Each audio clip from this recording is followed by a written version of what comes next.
Hello, everyone. We're back. You're listening to the Elephant Graveyard Radio Hour. It says here that it's a radio show with a revolving cast of guest hosts, exploring life, humanity, and the nature of reality. Christ, who wrote this crap? Sorry, before we get into the show, we have a little message from our wonderful lawyer here. We'd like to warn the audience that this show may be triggering for any listeners with a brain injury or a double-digit IQ. Now we will pause for a second and allow you to decide for yourself if you'd like to proceed with this listening experience. Shall you proceed after the beep? You are officially entering into a legally binding contract, accepting voluntary relinquishment and surrender of all your rights and privileges to sue for damages you may incur to your brain or whatever, seizures, etc. Any of that stuff. Got it? Okay, so here is the ample pause so you can decide. And here comes the legally binding tone.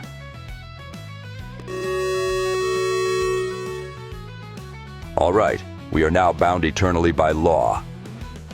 Now we can start, I guess. Please welcome your special inaugural guest host. Take it away. Well, hello there, everyone. That's right, it's me, Randy. Oh, come on. It's me, Randy. Sorry about that. For some reason, I can't remember my last name at the moment. Yeah, that's disconcerting, but we're just going to do what we always do and just kind of avoid thinking about it and just get plowing on through. Now, if for some reason you've never heard of me, maybe you're some kind of idiot or whatever, but I was, and still am, a rock and roll god from Brandon, Manitoba, Canada. Ever heard of it? It's one of the most proper Canadian provinces there. It's a beautiful province and a beautiful city, and that's why, like most people from that wonderful province, I moved as far away from it as possible as soon as I could. It's got a rich musical tradition over there. Yeah, well, anyway, I conquered the music industry. I even performed in China. No, not China, Japan. I think it was right on the border there in the, what's it called? The DMZ. And then after I conquered the music world, I conquered the radio world. Yeah, I guess I was gone for a while there off the old airwaves. Sorry about that, but yeah, I guess I'm back. I was unceremoniously canned from my old job as a radio host after nearly 2 decades of hosting possibly the greatest radio show in the history of the medium. It was called Radio Crack. I mean, I don't want to get too deep into that, but I mean, it was nice while it lasted, but Randy had to come back to reality eventually. I do think it was a good way to get myself out of the house and away from my wife. I mean, really, the reason I started the whole thing was because I had all these incredible stories I had to share. I mean, it would be a great sin if I kept them to myself, and she didn't really want to hear them. And really, I wanted to retire from the show back in 2011, but then that infamous divorce horse came roaring over the hills to basically devour my entire life. I made a big mistake. A big mistake. Well, I thought I could handle the legal case myself, and I ended up agreeing to a settlement that had me paying 25% of my annual song royalties, and I also had to give her half of my forest mansion I just had built in Muskoka, Ontario, where I was going to retire to, but yeah, oops. But with the royalties thing, it was a different story. I really couldn't think of a good plan to get out of that one, so I just went the weasel route. Instead of cutting her a check for $25,000, I just cut him for $2,500. Thought I could use the old typo excuse if I got caught. They caught on to that one pretty quick. Honestly, it wasn't one of my best schemes, but hey, what the heck? Had to give it a shot. So we ended up back at court, and the judge was screaming at me saying, I got to pay the $25,000 and blah, blah, blah. So that's a lot of money for royalties. And if you're not familiar with the music biz, musicians and songwriters get a little bit of money every time their song is played on the radio. So basically, I had no choice but to make it my #1 goal to get as many radio spins as possible so I could keep up with this goddamn ridiculous divorce bill I had agreed to. So that's when I went all in on the radio show. I mean, I was spinning tracks from my own back catalog, my bands like the Mystery Men, and my other ones nobody cares about, like the Big Muffs, and the Rusted Ferris Wheel, and there was Scuzz Hat, the Wheat Chiefs, and the Flatlanders. Great bands.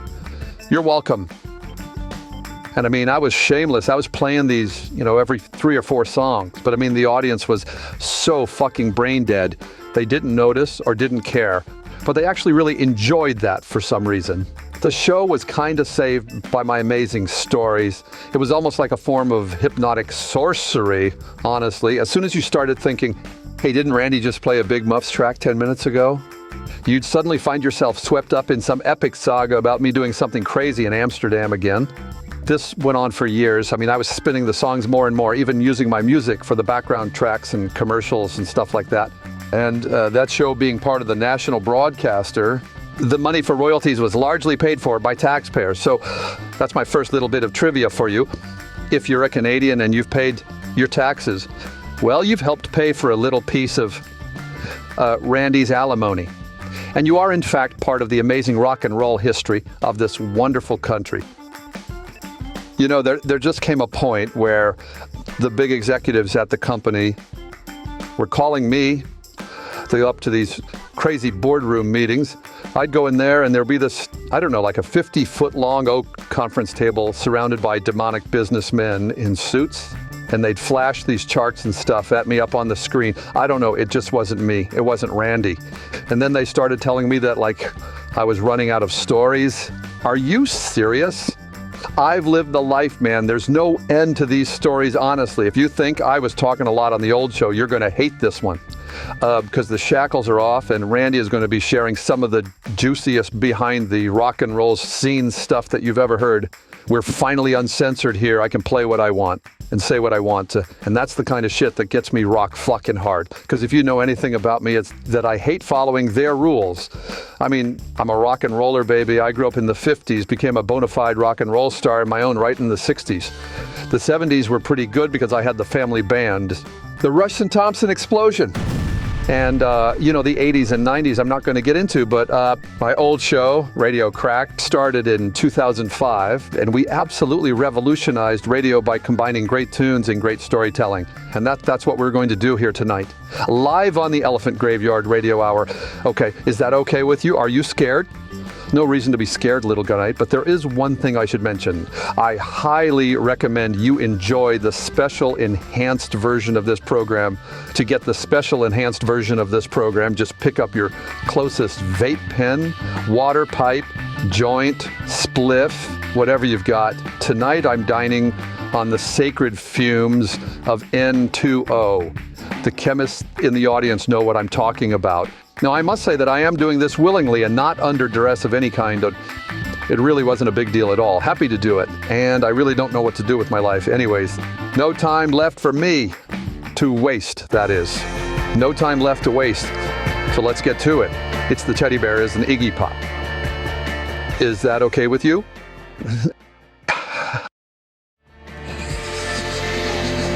Ooh. That was a groove for sure. This is the Elephant Ratio Bingo Card show. Welcome back, welcome back. Did you miss me? Just kidding. Sorry.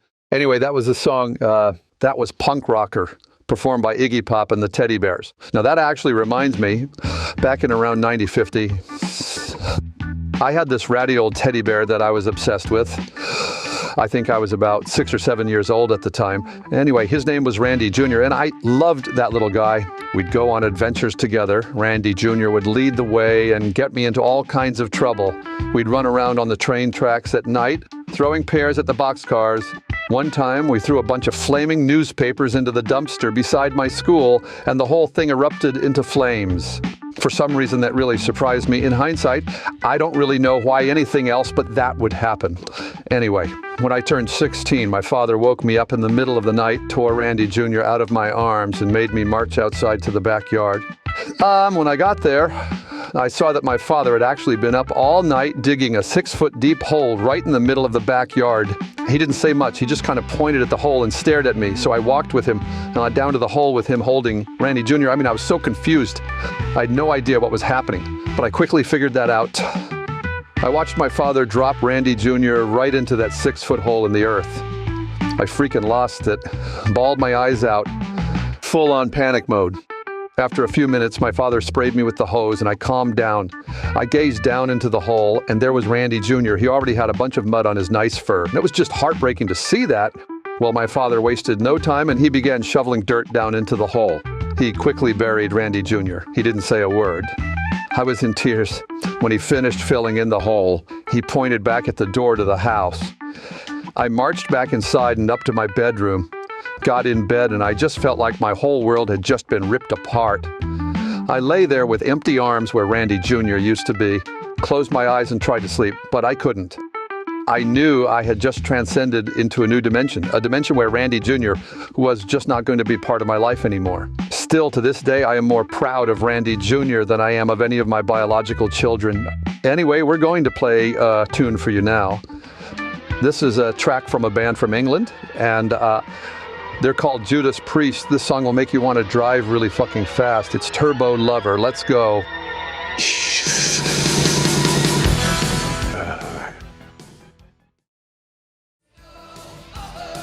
All right, welcome back, all you crackheads out there. Oops, I forgot this wasn't Radio Crack. That was my old show, the one that got canceled by a bunch of dickheads in suits that don't know anything about rock and roll or radio or fucking anything, really. Old dogs, old tricks. I mean, old dogs die hard or whatever, old tricks, whatever. Christ. Sorry. Like I said, my brain is feeling really fucked up and I'm experiencing a sort of what I can only describe as like a temporal detachment or like temporal disassociation. I don't know, but I'm going to avoid thinking about it again because I don't really know how else to handle a feeling like that. You know, my therapist says that I really got to stop avoiding and start thinking, but he also says that my problem is that I think too much. And so I told him that I think that this therapy shit might be a fucking stupid waste of time, and I fired his ass. Don't need any of that shit anyway. I'm self-medicating with the Nitrous and haven't felt better other than the previously mentioned disassociation and not having any idea who I even am. But whatever. But that wasn't really what I meant to start talking about here. What I wanted to talk about was this crazy time on tour back in 1975 when I got locked out of my hotel room. I was on tour with my band, The Mystery Men.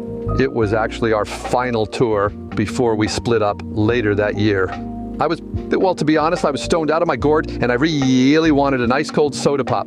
So I ran down the hallway to the pop machine there, put in my loonie. This was in Red Deer, Alberta, by the way. And back in those days, believe it or not, you could actually get a Pepsi or even a Coca-Cola for just one loonie. And actually, they used to have these other pops called RC Cola, which were only 50 cents. So you could get 2 RC Colas or 1 Pepsi or Coke or 7-Up or any of the other real pops for just a loonie. Anyway, that day I went for something special because it was my brother Ricky's birthday. So I hit the button for a can of Orange Crush and the can plopped down into the thing there and I grabbed it. And that's when I realized I was just standing out there in my underwear. I was so dang thirsty that I forgot to put on clothes. But worse than that, I left my room key in the room.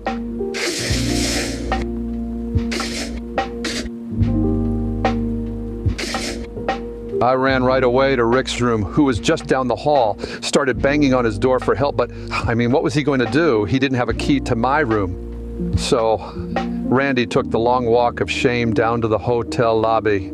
I mean, just picture me in my little underpants dinging the little bell at the desk. It's sad, but I got the key from the guy and went back up. But by the time I got there, Ricky was standing at the door drinking my Orange Crush. I mean, I couldn't believe it. After what I just went through, I told him right then and there that the Mystery Men were finished. And I mean, Rick wasn't even in that band. But regardless, I was done.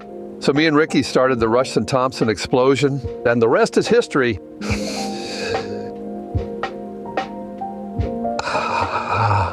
Oh, this Nitrous, man.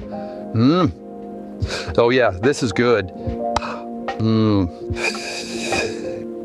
Motherfucker! I'm your turbo lover! By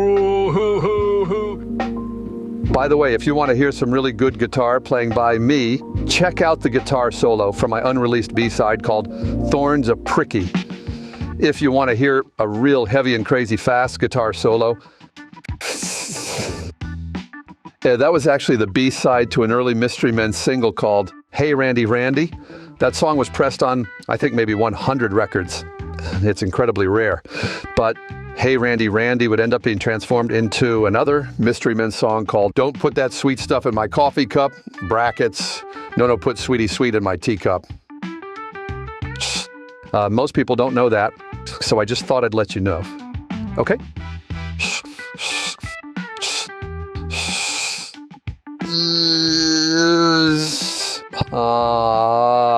It's your special guest host, Randy, here.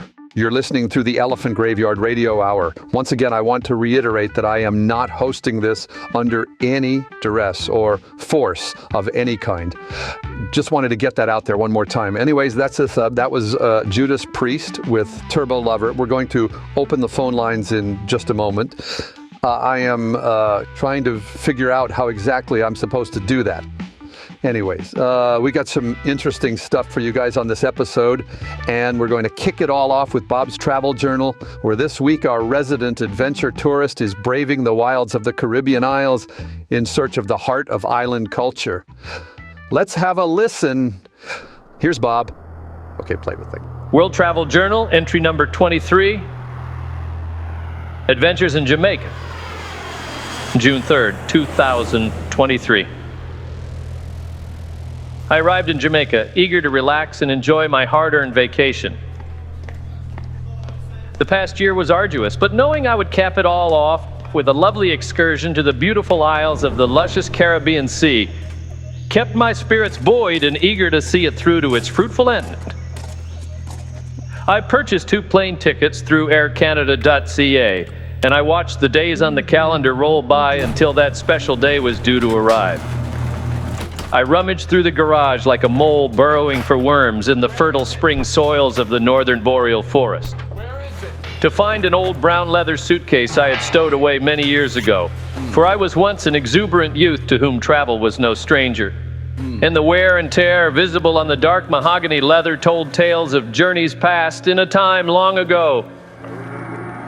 Most are merely hazy memories now, glimpses of experiences swirling together in a sea of foggy forgetfulness. But the feeling of stepping off that jumbo jet in an exotic new land and tasting for the first time the endless possibilities of exploration? No. That shall never depart my senescent memory. My first steps off of the 747 jumbo jet at our destination of Sir Donald Sangster International Airport in the resort city of Montego Bay were admittedly staggered. It had been ages since this old dog had been let off the leash, but my joie de vivre was reinvigorated by the smell of the damp jungle, a waft of smokiness, jerk chicken cooking off in the distance, a hint of wild cannabis sativa indica perfuming the air with his herbal musk. My stomach growled as I plotted a slow march through the immigration kiosks. The smell of the spices had kindled a hunger within me that I struggled to ignore. Luckily, as I departed the airport terminal, as if guided by some holy hand of the universe, I was struck by a colorfully hand-painted sign in the distance with the words, Jamaican Roadie Restaurant, emblazoned upon its facade. I knew where I had to go. But as I strolled through the streets, I was appalled by the state of this nation which I once admired. It was what I could only describe as a complete shithole. The businesses, if I dare call them that, operated out of sheet metal shacks and were entirely cash only. The state of cleanliness was incredibly suspect, and it was impossible to find merely a clean nook within this sprawling metropolis of filth and misery. But that smell of the root, it kept me afloat. And I pushed onto the restaurant, which I was beginning to wonder was just an illusion conjured by my desperate mind. All around me, I found myself surrounded by abject poverty, disease, and a state of wretchedness my naive consciousness would have never been able to envisage. A man approached me. "Spare $1, man," he uttered in an almost indecipherable patois. A bastardization of proper English, another example of the perversion of culture into which I had found myself violently jettisoned. Nope, I quickly retorted before raising my gait to a speed my body was almost incapable of maintaining, but I was in luck, for I had arrived at the roti restaurant. "One roti, please," I said in proper English. And right away the chef de cuisine fired up the grill and pulled out two of the most disgusting cuts of poultry I have ever seen before tossing them on an obscenely soiled barbecue, which appeared to have been cobbled together with various scrap metal and old car parts. Skeptically, I watched him work his craft, tossing the bird carcass around in the flaming chasm like a demon torturing a lost soul. A metaphor which was all too apt for my current predicament. What seemed like hours passed, and the heat and stench weakened me as I found myself in a state of delirium. Abruptly, a paper plate smacked down on the counter in front of me. I was again shocked, for what looked like an old newspaper wrapped in a 3-week-old roast beef dinner that had rotted in the trash was emitting the most incredible aroma that had ever touched these old nostrils. Incredible. I cut into the bread, revealing the ship brown meat within, and a rank juice poured out onto the plate. I picked up a fork and my shaky hands guided the meat towards my gaping maw. As drool poured out of my face and onto the vile cuisine, I took a bite. Holy fuck. Incredible. The flavor, the spice, that heat, this was like nothing I had ever experienced. You know, I told the chef, I don't know about this country, but this is a good roti. Wow, I mean, that's incredible stuff. It actually reminds me of a time in my life when I was touring with the Mystery Men back in 1978. We were performing at the Caravana thing there in Toronto, and I had had one too many spicy tamales down at the carnival. I spent the next hour trying to find my way to the green room. And when we finally hit the stage, it was 40 degrees outside, the sun blasting down on me, and my stomach was twisting and churning in 4 dimensions. As soon as we finished our first song, I tossed my guitar and ran to the nearest garbage can. I had no choice. I tore my cargo shorts off, tossed them into the crowd, and sat down on the nearest garbage can at the side of the stage. I won't get into too much graphic detail here, but my body emptied my accursed bowel like it was violently rejecting an organ transplant. Needless to say, the spicy tamales are a no-go. Can't do it. Anyways, we're going to go to another song while we untangle some of these wires here and see if that gets the phone going. Here's... What? Oh, Jesus. It was that part of the song.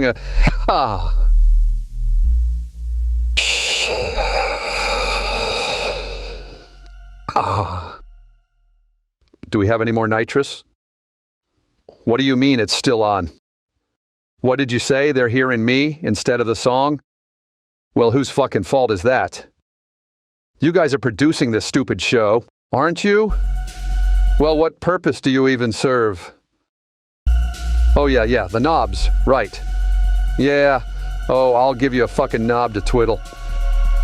I did turn it off, you fuck... No, I turned it off. I pushed the fucking, the thing. I turned it off. I pushed that fucking... the thing. Well, you do it then. Where is the fucking nitrous? Pass me the bag.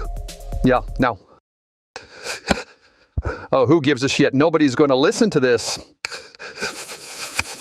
No, I literally turned the microphone off and unplugged it. Oh, never mind. I got it now.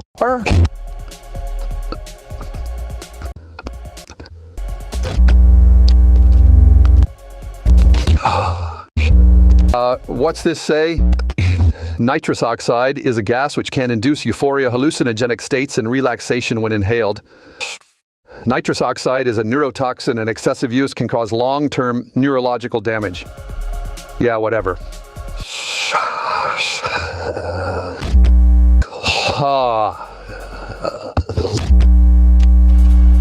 You got one more?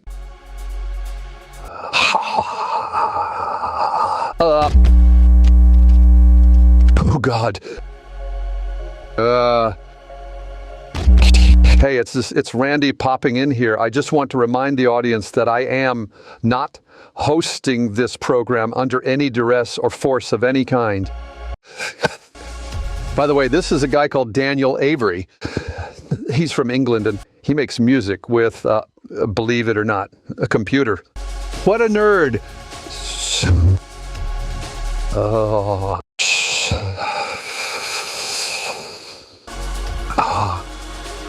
No way. Oh, the button isn't working. No, I'm telling you, I keep turning it off, but it keeps turning itself back on. No, the fucking thing sucks. At this point, you have to admit you are wrong, okay? Okay.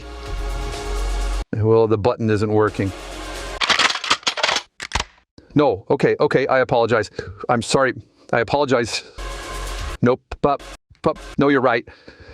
Okay, yeah, sorry. Please, no, I don't want that. I don't. Maybe I do. I don't know. I won't do it again. Do I have time to grab some roadie?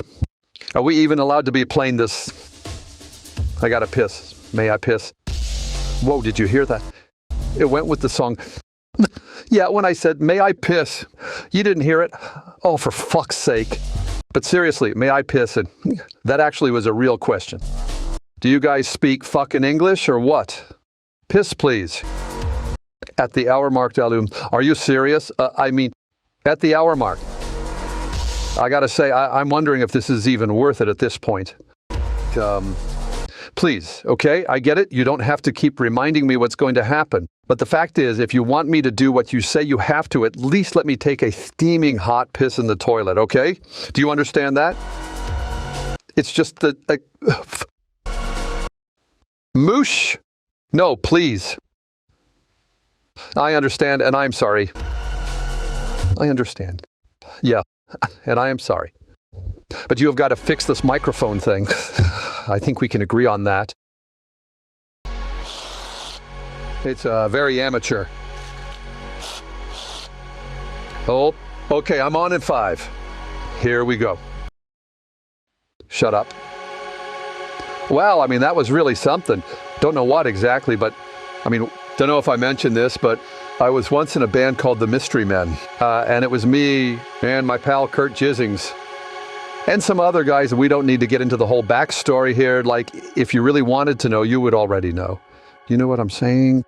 Anyways, I wanted to talk about something that's been bouncing around in old Randy's head for the last couple years. It's the fact that the fabric of our civilization's social contract is tearing at the seams.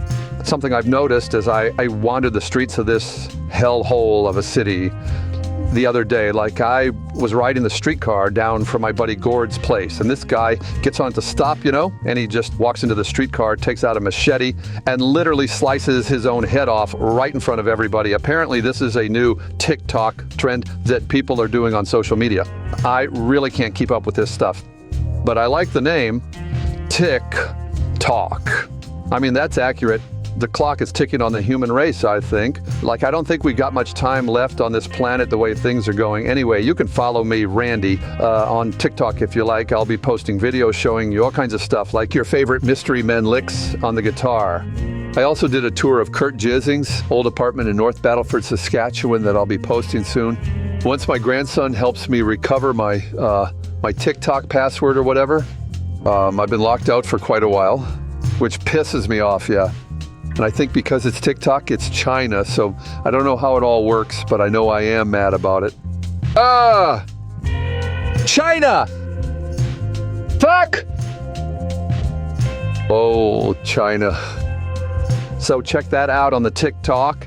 I think you just go to TikTok and type in Randy in the little box there, and it should lead you right to me. Okay, TikTok. Well, the good news is in, and that good news is that it looks like we've finally got our phone lines open. So we're going to take our first caller now. By the way, the number here is 888-RANDY69. If you want to call in, the lines are wide open. Hey, looks like we got a caller here. Okay, caller, what's your name and where are you calling from? Yeah, so I just heard Kurt's new radio show. Jizzings? Yeah, you know about this? Yeah. What was he saying? He was talking about, like, how you owe him for all these touring expenses and shit. Nope. Like, all these lunches. Oh, no. Is that true, man? It didn't know it. Because it sounds really bad. No. It kind of changed my whole opinion about you. You sound like a dick. It's not true. It didn't. He also said there's a federal investigation on you because of some kind of songwriting royalties scam or scheme. I'm not sure if it's a scam or a scheme, but It's bad. Okay, we were going to let you go there. Okay. Fuck Yep. is wrong with Thank you. Who's next on the line there? All right, next guy. Holy shit, is it me? Yeah, it's you. Hey, how come anytime anybody mentions Kurt, you start losing it, man? Really sounds like you're hiding something, man. Well, the reason is... I mean, the guy carried your band for years. Will you let me answer? And you're going to start a legal No. war over a couple No. lunches? It's not. That is sick. No, it ain't like Just that. pay him back for the lunches, man. You've got millions of dollars. Why are you so cheap? No, he's full of shit. Did he actually say that? You never win a lawsuit No. about it. You can't prove anything anyway. No, I saved everything from tour. I have the receipts, and I can show you everything he ordered, and that it was paid for with my credit card with my still on the line. signature. Yeah, so he's saying Fuck's about happening. the feds got a warrant out to arrest you for fraud, but you fled to your freaking secret cabin on Vancouver Island? You gotta shut up. Randy, How you do I gotta hang this face thing up? reality, Hello? man. Can't keep... Oh, God damn it. Kurt paid me fuck all for those lunches. The guy ordered all kinds of drinks and shit, and always split before the bill came. Anyway, enough phone bullshit. All that Kurt Jizzing's crap, has brings back some memories of the 1970s. A wonderful decade. That was actually when I wrote my big hit single, Handlin' My Business, which I recorded and performed with the Rushman Taylor Explosion band. I was fired up about Kurt Jizzing's stiffing me on all those lunches. Prick!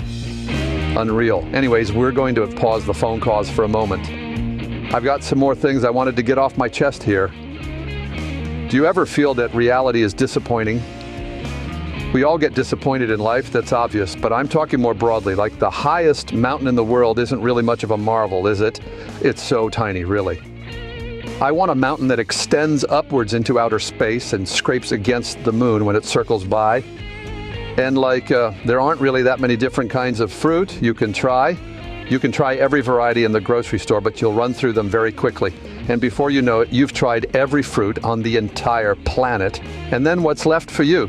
Nothing. Nothing. Just thoughts of the endless black void that eventually become oddly comforting. The void is the only thing that's not disappointing because you can never truly experience it. So there your consciousness flaps away futilely through life, pointlessly like a garbage bag, snagged on a sunken tree's crooked branches. And you know, that was kind of how I was feeling back in the day, ground down to a nub on account of Curtis Jizzings. But instead of being a little bitch about it, I turned my pain into beautiful art with my hit song, Handling My Business. And since we're on the topic of me, that can only mean one thing. It's story time. I bet you're wondering how a guy could even write a song as powerful as Handling My Business, eh? Well, the thing about being an artist, which you guys probably can't even understand, is we, as artists, at least the proper ones, really aren't the authors of our works. We are merely meat antennas to the universe. Sorry, one sec.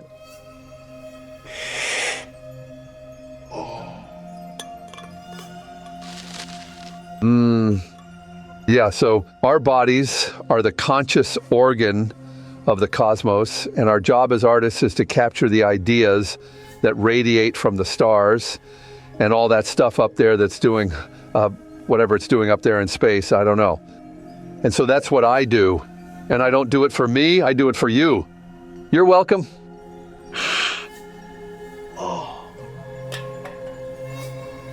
So that's how I was able to write such a great song, Handling My Business.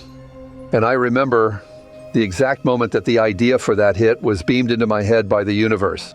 It was in the men's bathroom at some corporate office building in Toronto. I had to take a shit, but I had to walk through all these business people, right, to get to the can, you know?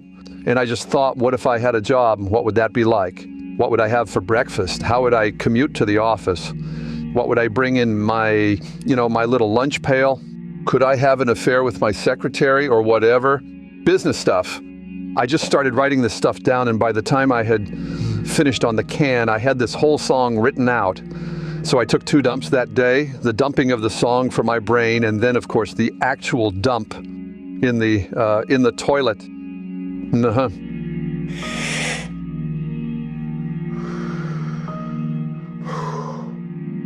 Whoops, drooled a little bit there.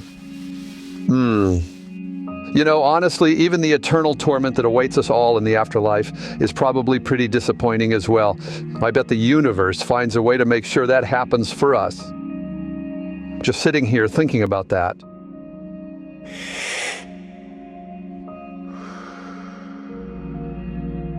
Everything is so fucking disappointing, guys.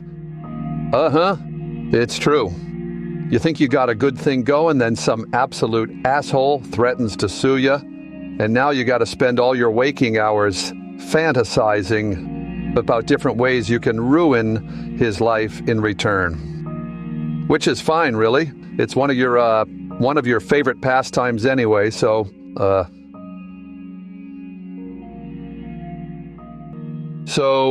yeah, I guess we'll listen to my big hit song now.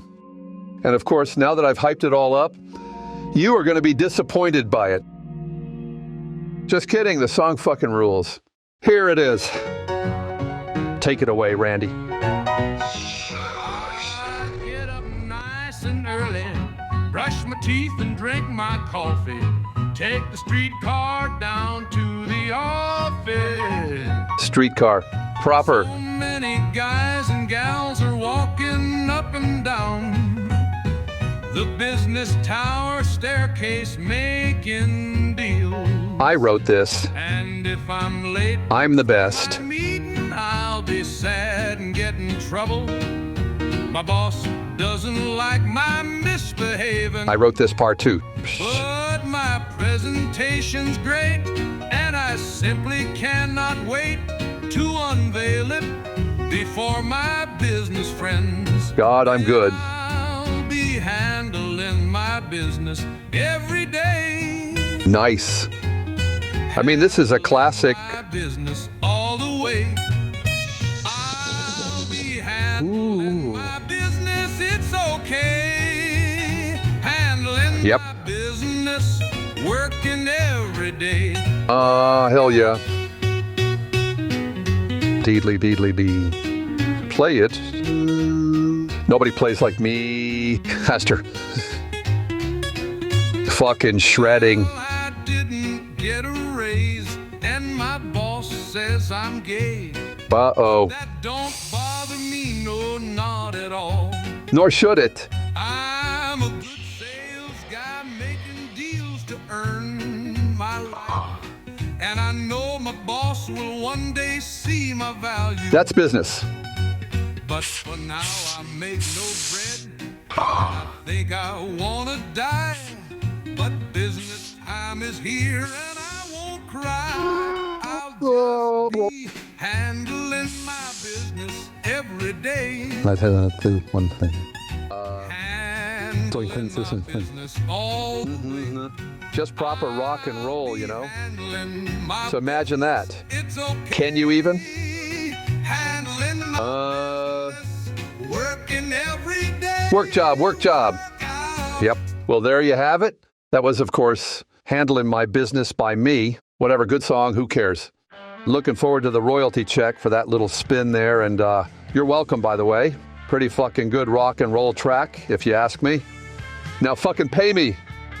Another little story for you. When I wrote that song, I actually stole the main riff from the Rolling Stones. And because of that, Curtis Jissings yelled at me and was very mean to me. And he told me there was no way in hell our band could record that song. He was often yelling and screaming at me because he is what you might call a bitch. Anyways, I put it out on my solo album and it reached number 74 on the Western Canadian Singles Chart. Suck it, Jizzings! And it also became the goal song for the St. Boniface Mohawks during their 1983 season, in which they won the Allen Cup. Not bad. And then on June 6, 1996, me and my little band led 1,300 guitarists to a Guinness World Record. We played Handling My Business for over an hour underneath the Giant Canada Goose in Wawa, Ontario.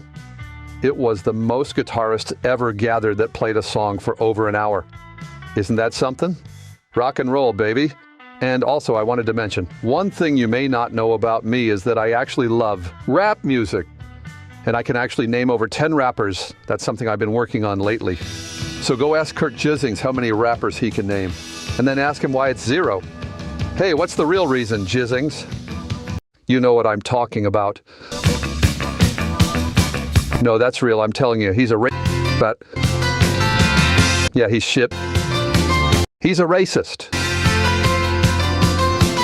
My mic is on again. Are you serious? That's hilarious. That's hilarious. Whoopsie! No, I hope he hears it, actually. He needs to hear that kind of stuff. I don't know, I keep cutting my mic, but it keeps coming through the feed. So I just said, fuck it, I'm going to talk through all the songs. Yeah, that's my new thing. I like having a new thing, and that's my new thing. A new thing, new life, and new me, new Randy.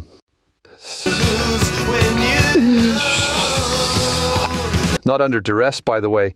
Not sure if it sounds like I am, so I just have to remind you again that I'm not being coerced into hosting the show in any way. Capiche? Anyone seen that Nitrous?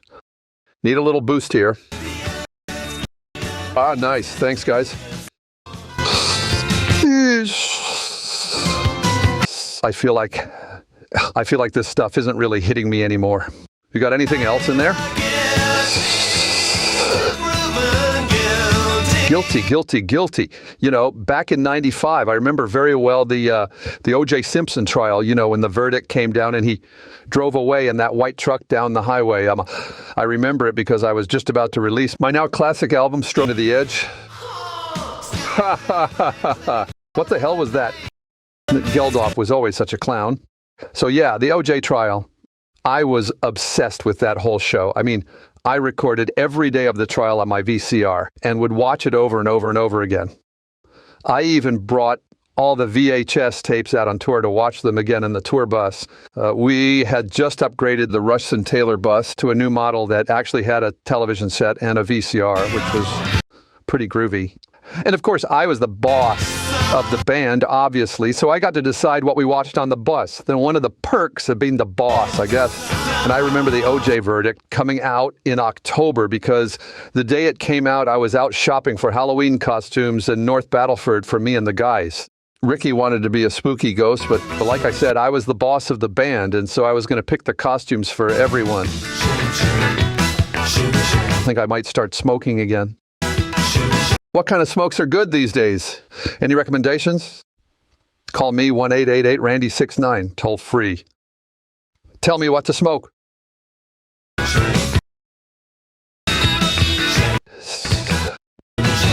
Oh, time to get to work. Boomtown Rats with the Elephant's Graveyard. Randy Rushson here. Hope you enjoyed that song. I don't know if you heard any of it or not. The mic here is all screwed up, and the producers here don't seem to have a clue what they're doing. And me, well, I don't give a shit about anything. So it is what it is. Anyways, that song was written by my old pal Bob Geldof, and to tie it all back to me, you know, Rushson-Taylor Explosion were supposed to perform at Band Aid in 1985, but we had a major problem getting Phil out of bed that morning. Now, for those of you new to the Randyverse, Phil was the Taylor in Rushson-Taylor whatever. Philip Taylor was his name, and he played the bass guitar with me for many, many years with that band. But he was a lazy little midget, and that morning he told us he was feeling very, very sleepy, and he didn't want to get out of his bed. Little guy slept in a small cot in my spare bedroom. I wouldn't let him use the actual bed for reasons that should be obvious to you if you ever even glimpsed at a photo of this creep. I mean, it's crazy. There were 3 Rushmans in the group, right? Me, my brother Howie, and my other brother Ricky. And there was one Taylor, wee little Philly. Yet the names got equal billing in our band name, Rushson-Taylor. Bullshit! Unreal what we had to do to appease that little rat. Rat-a-talk. We tried everything to get that little fucker up. I mean, you name it. We threw ice water on his head. We played loud-ass music right in his ear. I mean, we slapped the shit out of him, but he just refused. We learned later that he actually had some kind of severe medical condition and really needed help, but that's not my fucking problem. So we canceled the gig, and that was the end of Randy Rushson-Taylor made, whatever it's called.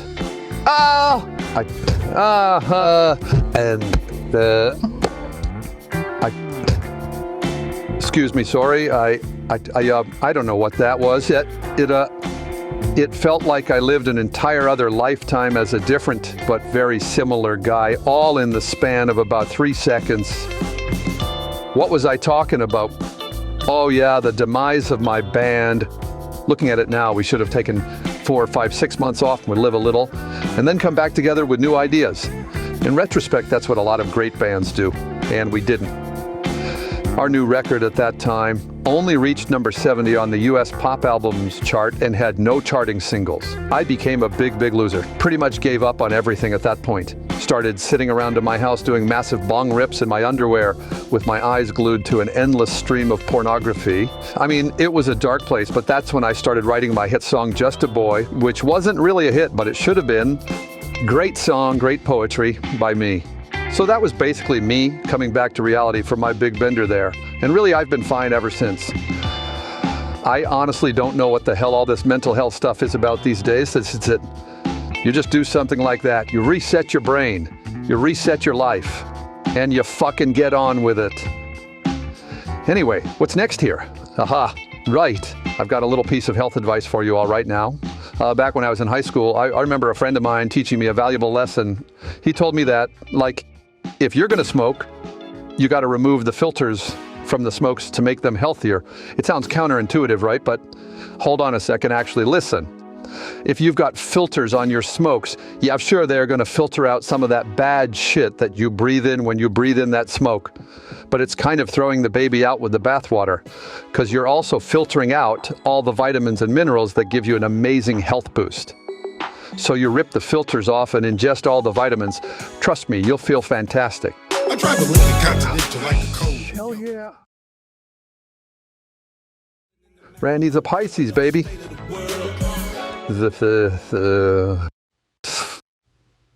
I think I should just get back to smoking analog weed. Yeah, it's more organic. The nitrous and stuff is great for a little bit, but I don't know. Makes my brain feel like plastic after a while, which isn't great. Man, that was good. That was Mac Rue featuring Andre Nicotina. Very interesting. You're listening to the Elephant Graveyard Radio Hour. I'm your inaugural guest host, Randy Rushson.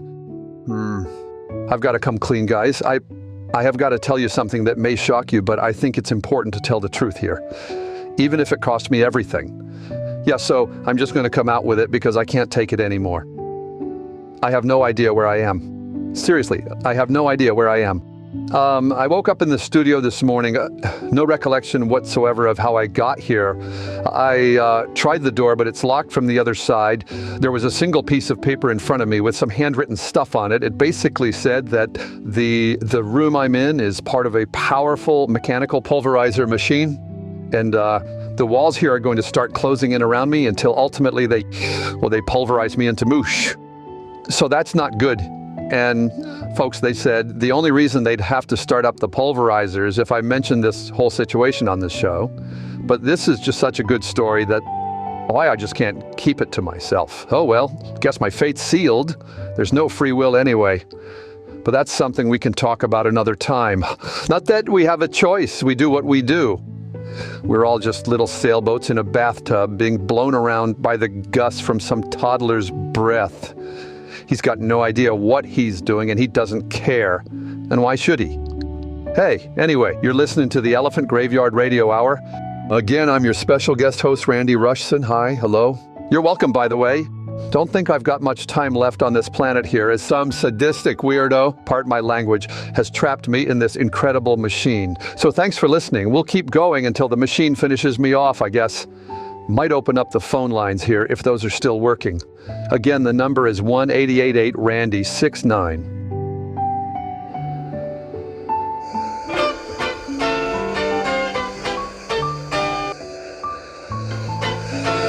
I gotta get out of here. I'm seriously losing it.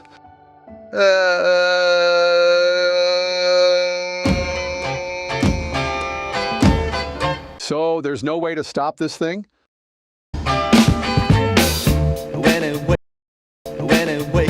What the hell is this song? Did I pick this? Okay. I mean, what is this? Did I pick this? I did. Well, kind of rules, actually. Yep, here's something. I was once in the back of a limo with John Panazzo, the drummer from Styx, back in 1983. We were eating corn dogs on the way to the Jets game and doing all sorts of stuff back there. And he was telling me about this cool new song he was going to write about a robot who has like emotions and stuff. Some kind of sci-fi thing. I mean, it sounded pretty wacky to me, but sticks were always pretty good, so...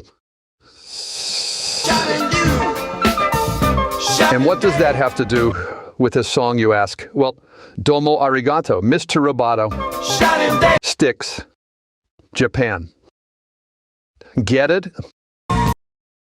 Good. God damn it, what am I going to do? Seriously. I'm going to get friggin' smooshed. Maybe that's okay. It's happening. It's actually fucking happening.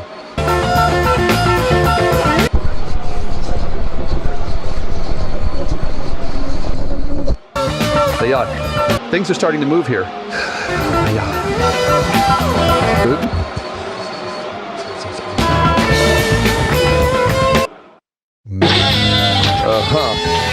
This is going to make a great story someday.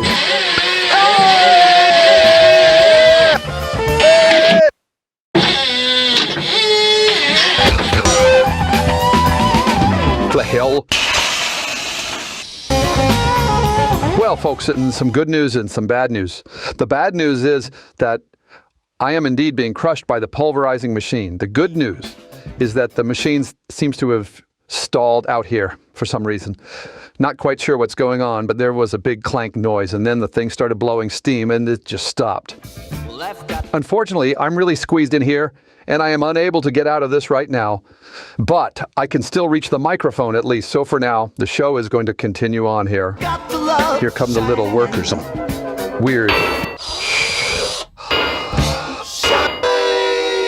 Hey, idiot! You're breaking the fucking tape deck. Whatever.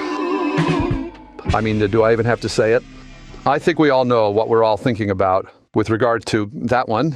Well, now it's time for Randy's History Minute. This is a new segment I put together, and it's all about history. So I'm a bit of a history buff, and last weekend I was lying out by the pool just reading this book. Had my new swimsuit on, drinking a dank fucking Caesar, just relaxing, by the pool. Anyway, I was reading this fucking book, It was all about the Hirosaki nuclear bomb that exploded in Japan back during the Hitler days. Well, in this book, they've got this guy describing in great detail a first-hand account of what it was like to have that atomic bomb detonated pretty much right on his head. So I wanted to share that with your listeners real quick. I mean, check this out. I had finished breakfast and was getting ready to go to the newspaper when it happened.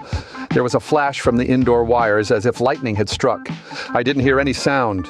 How shall I say it? The world around me turned bright white, and I was momentarily blinded as if a magnesium light had lit up in front of my eyes. Whoa! Immediately after that, the blast came. I was bare from the waist up, and the blast was so intense it felt like hundreds of needles were stabling me all at once. The blast grew large holes in the walls of the first and second floor. I could barely see the room because of all the dirt. I pulled my camera and the clothes, issued by the military headquarters, out from under the mound of the debris, and I got dressed. I thought I would go to either the newspaper or to the headquarters. That was about 40 minutes after the blast. Near the Miyuki Bridge, there was a police box. Most of the victims who had gathered there were junior high school girls from the Hiroshima Girls Business School and the Hiroshima Junior High School No. 1. They had been mobilized to evacuate buildings and were outside when the bomb fell. Having been directly exposed to the heat rays, they were covered with blisters the size of balls on their backs, their faces, their shoulders, and their arms. The blisters were starting to burst open and their skin hung down like rugs. Some of the children even had burns on the soles of their feet. They'd lost their shoes and run barefoot through the burning fire. When I saw this, I thought I would take a picture, and I picked up my camera, but I couldn't push the shutter because the sight was so pathetic. Even though I too was a victim of the same bomb, I only had minor injuries from glass fragments, whereas these people were dying. It was such a cruel sight that I couldn't bring myself to press the shutter. Perhaps I hesitated there for about 20 minutes, but I finally summoned up the courage to take one picture. Then I moved 4 or 5 meters forward to take the second picture. Even today, I clearly remember how the viewfinder was clouded over with my tears.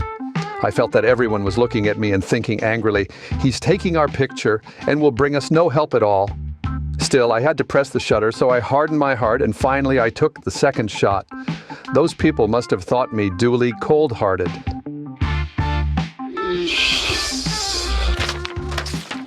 Then I saw a burnt streetcar which had just turned the corner at Kamiyacho. There were passengers still in the car. I put my foot onto the steps of the car and I looked inside. There were perhaps 15 or 16 people in front of the car. They lay dead, one on top of another. Kamiyacho was very close to the hypocenter, about 200 meters away. The passengers had stripped them of all their clothes. They say that when you are terrified, you tremble and your hair stands on end. And I felt just this tremble when I saw this scene.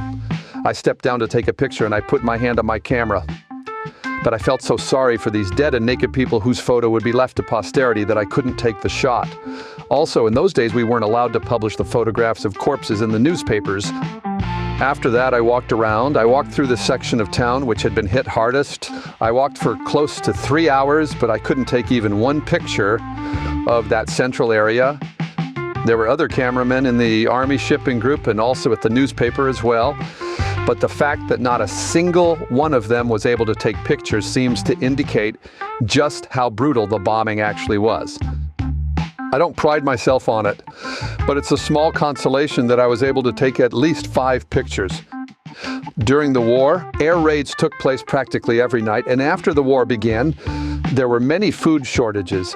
Those of us who experienced all these hardships, we hope that such suffering will never be experienced again by our children and our grandchildren. Not only our children and grandchildren, but all future generations should not have to go through this tragedy. That is why I want young people to listen to our testimonies and to choose the right path, the path which leads to peace. So that's pretty cool, eh? You know, the Mystery Men were the first Canadian proper rock band to sell out an international tour in Japan. We went over there for about a month, and yet we walked around in that spot where the big bomb exploded and all that. And it was really cool. When we were over there, Curtis Chisings got wasted and passed out in the alley behind a sushi restaurant. I had to call the Kisatsu to come drag him to the drunk tank, which in Japan is actually pretty nice. You know, they give you sushi and all that stuff. Noodles. You know what, guys? I actually want to circle back to something I was talking about earlier in the show, and that's with regard to fruit. I think we're living in the tail end of the golden age of fruit. You know, you go to the grocery store and there are all the different types of fruit out there. Oranges, plums, nectarines, cherries, you name it. I mean, there's fruit from every corner of the damn planet right there in the produce section. Well, my advice would be to enjoy that, folks, because I think the days of this level of variety of fruit is about to end. Future generations are going to look back at this era in disbelief. Kiwis, passion fruit, hell, even the mango. You know that a stone fruit crop this year is already collapsing. Like my son Tommy has been begging me to buy some fresh plums, but I keep telling him, son, there are no plums, none at all, and there never will be again. So get used to eating whatever little piece of crap fruit you can grow in your little region or in your backyard, because these fruit bounty days are done. You heard it here first, folks. Randy's got the scoop, all right? There was this other thing about me being arrested in a massive fraud scandal about the whole song royalties thing and hiding from the law at my secret cabin in British Columbia. You know, I really want to address that. But I can't right now because the rock clock says it's time to boogie. Sorry! So let's get to it. Boogie woogie, baby. Okay, well, these weird little worker guys are hard at work fixing the pulverizer. They seem to just be kind of banging stuff with their little tools. You sure you got to do that? I'll give you a signed copy of Handling My Business on CD if you let me live. How about that? No? Oh, God, it's moving again. Come on, guys, just stop fixing the thing. Let me live.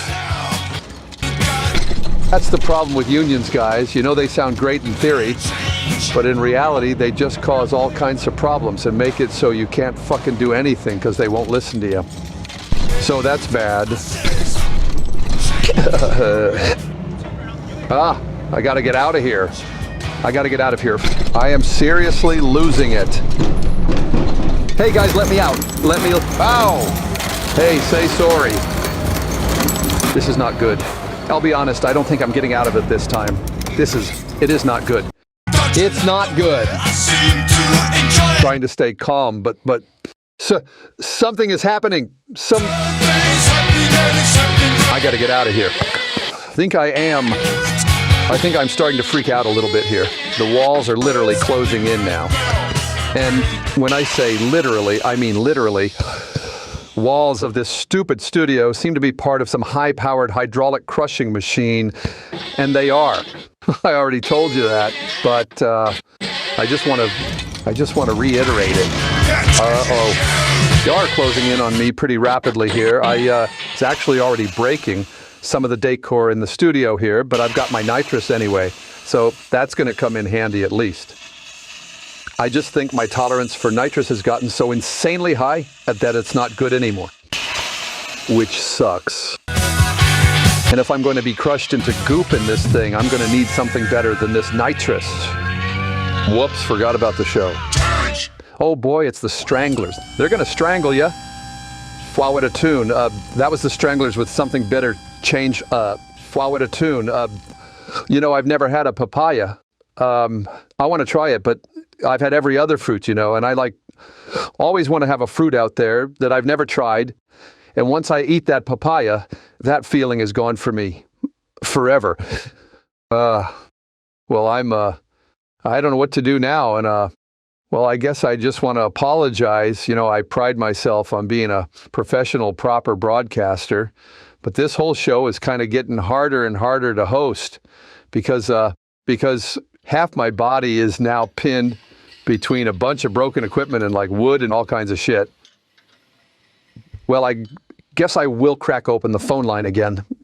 Where's the thing? All right. Phone lines are lighting up already. Let's go to our first one. What's your name and where are you calling from? Yo, Randy, we know you're guilty, man. Shut up. Just admit to your crimes, guy. No. Hey, it's all out in the open now. The royalties fraud. Yeah, no and you fraud. owe jizzings like $50K or some shit. No. Come on, man. That's bad. I'm going to sue you, you fucker. Man, just deal with it, Randy. Stop sticking your head in the damn sand every time reality doesn't align with your own stupid, idealistic expectations. Send me your personal info so I can sue you right now. Just face reality. Nope. I have been completely honest on this subject and have the receipts to back it up. So, jizzings, if you're listening, call the show, all right? Spreading all this crap about me out there on the net. Well, come on my show then, bitch. You won't help. You forgot to hang up on me. And I don't know how to do it. And also, I don't want to. Okay, hang it up. Goodbye. Where's the thing? Bye. Oh, I have just got word that my buddy Ron is calling into the studio phone line here. Ronnie, how are you, man? You're trapped in that machine. Indeed, I am trapped in the pulverizer right now. It seems to have stalled, not sure what's happening. How you got in that machine, man? Were you listening to the show earlier? I was saying that I actually have no idea how I got here and that I woke up in this what show? Studio, huh. Which is apparently a massive crushing machine. All right. That's all you're going to say? I mean, you don't think that's odd? Hello? Yeah. All right, Ron. Well, I was going to ask you to help me out here, but I guess I won't bother. No, man. I swear to God, it's like pulling teeth with this guy half the time. No. Don't know why I'm even his friend at this point. Why are you even calling in, Ron? You called me, you idiot. All right. Who's next on the line? It's fucking Pussy Terry. This hash is too squishy and I didn't really get All right. Great calls. Thanks again, crackheads. I think I'm going to keep calling you guys that because my show was a hell of a lot cooler than whatever this elephant boner pill, snortathon, whatever it's called, fucking shit. Sorry, not sorry about that. I think that's what the kids are saying, which for me means, yeah, I truly don't give a shit. I'm tired of pretending my ideals are not platonic truths. Which reminds me, I've got another thing I'd like to get out there just in case this is my last chance to broadcast to you all. I'll just be blunt about it. Where the fuck did all these dogs come from? Everybody has a dog now, somehow. Having a dog became this thing and everyone has to have one. I'm sick of it, honestly. Hate dogs. They're disgusting. They definitely shouldn't be living inside your house. You know, like when I was a kid, dogs lived outside in the doghouse. And that made sense. Now they're inside your house. This fucking beast. No more dogs, okay? There's more than enough. So no more breeding or anything. Like, we gotta let this population burn out to about 15% of what it's at now, okay? Okay, just an idea. Well, I managed to find a drawer full of peanuts here. I opened it up and it was full of peanuts. The kind in the big shells, you know, like when you go to the baseball game and you eat peanuts and toss the shells all over the place like a big dumb asshole. I love that. Shh. Back to some music. This is done to others with heroin. No more nitrous. It is simply not cutting it. I don't know why, but I feel like I'm having fucking deja vu every 3 minutes here. What is that? Who am I? Think my brain is fucked. No more nitrous. It's beginning to crush again.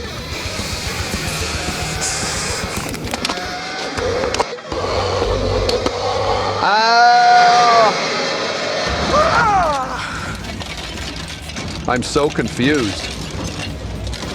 Have I been here before? Have I been here before? Hey, I'm Randy Rushton. You can't do this. No. No! This machine smells like it's burning.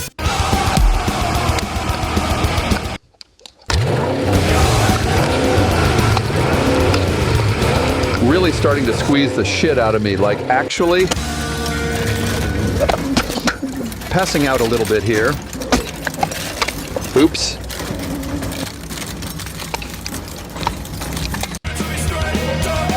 Wow.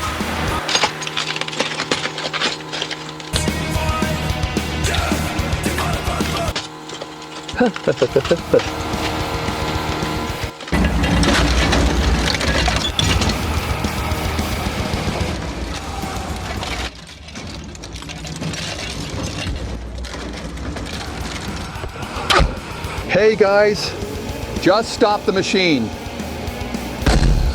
They aren't fucking listening. Typical. So I guess it's not like a one and done kind of crusher. It's opening and closing like it's chewing me. Oh, it's actually getting pretty serious. I am in and out of consciousness. Woozy. It smells like it's fucking burning again. Hey! I mean, this is wild. It's always important to push the boundaries of broadcasting, and I'm pretty sure nobody's been crushed to death live on the radio before. Definitely a unique experience. Hold on, this worker guy's telling me something. Oh, okay. Okay.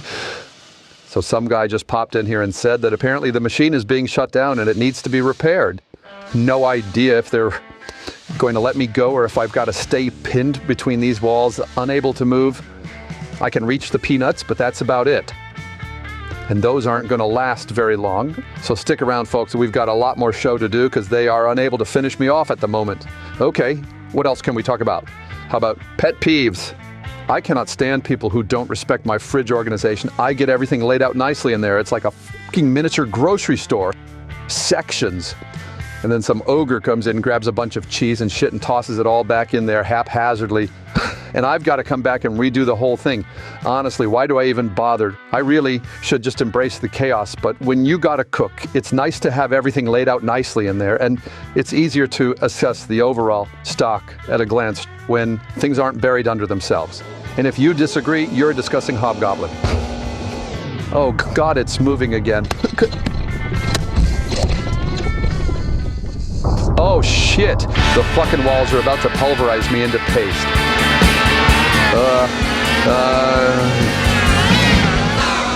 This is the soft voice.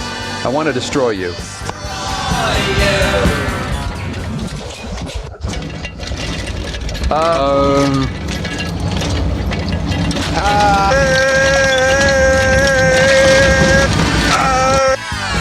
Hurts like hell.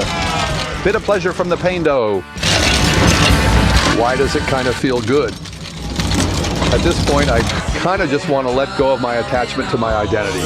This whole reality, really, and just fall into the abyss. Oh, the sweet, comforting arms of the void. Take me. Hey, why does this feel so familiar? Oh.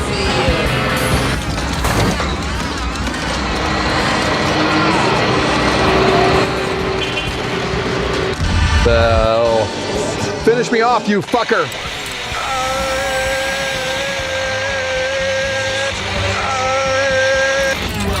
I'm actually becoming moosh. I am not disappointed.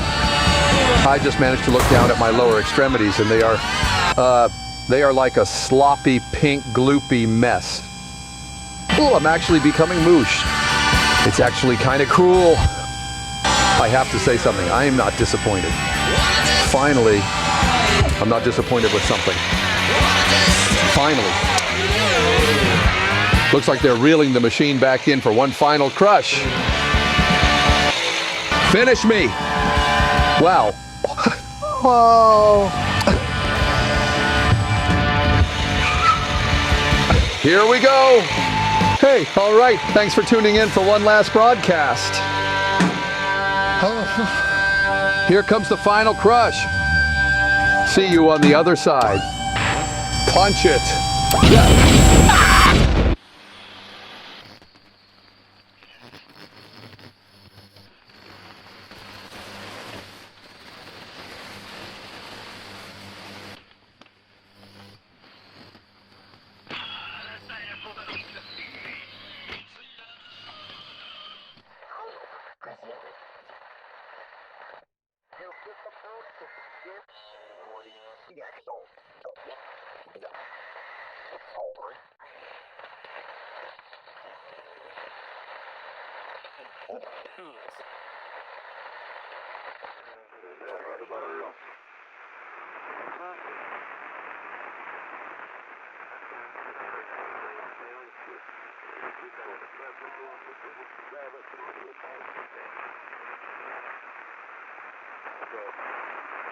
I think in the world, I think.